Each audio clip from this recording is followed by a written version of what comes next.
The story is told that begins in verse 20, continues through 27. It's so emotionless, it's told in such a matter-of-fact way that it seems almost trifling, unimportant, not just a little bit difficult to understand.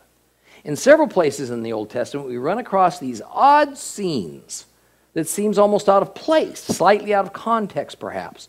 The problem is not with the verses. It's with our inability to connect them to the matters of the grave importance that they address. So let's examine closely what happens here. This is about Noah planting a vineyard, making wine, and getting drunk. Then crawling inside his tent, falling asleep, naked as a jaybird. Yep, the great godly man Noah got drunk.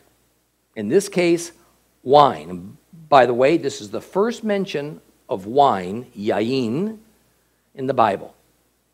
Now, much argument over these verses has occurred over the centuries, mostly centered on whether or not Noah accidentally created wine and then accidentally drank it and had the world's first hangover. Not much chance. Noah undoubtedly knew the result of fermenting grapes and then drinking it. Noah was just a man. He had flaws, and the beauty of our Holy Scriptures is that they don't sanitize human beings, make us, perfect and infallible, like all the false religions tend to do with their leaders and founders. Not even the greatest men of the Bible, our Bible heroes, are mentioned, without including some of their faux pas and their disagreeable character traits.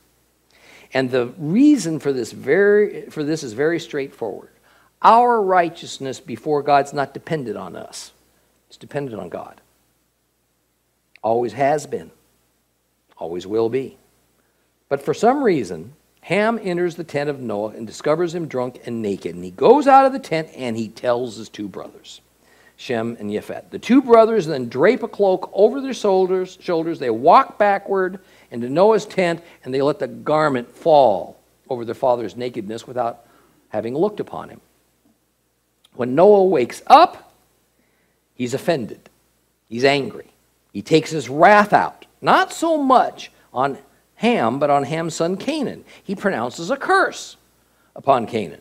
Yet, there's more to what's going on here than only a curse on at least one member of Ham's line. There are also some blessings pronounced upon Shem and upon Japheth. Now, before we discuss those blessings, the logical question here is, what was Noah so upset about? Why did his grandson Canaan, who doesn't appear to even have been involved in this event, get the brunt of this curse? Well, ancient sages have come up with all sorts of reasons. Without going into detail, the thought is that Ham did far more than just to happen in upon his father's nakedness, that Ham committed some type of unnatural act upon his father, Noah, because Ham had become a wicked man. Virtually every competent Bible version uses words in verse 24 that says something like, and when Noah awoke, he knew what his youngest son had done to him. Yet, although I used to think so, I no longer accept that Ham did any more to his father than see him naked and then run out and report what he saw to his brothers. After a lot of reading of the ancient Hebrew sages, I see that there were likely two crimes committed by Ham.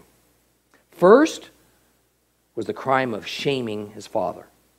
It was not simply seeing his father Noah drunk and naked that was the crime. It was what Ham did about it. Rather than show respect by just covering up his father and then leaving without uttering a word, Ham dashed outside and tattled to his brothers. And in doing so, Ham did not honor his father. And what a principle's laid down here. Noah deserved to be honored because, first, he was Ham's parent. Second, because God called Noah of all men on earth, tzaddik, righteous in his sight. If God thought Noah righteous, that's the end of the matter. Ham should have not pointed out his father's sin to his brothers. Now, the second crime that Ham may have committed, and this is my own theory on the matter, is that called lashon hara in Hebrew. Lashon hara means to speak evil of someone, usually in the form of gossip or slander.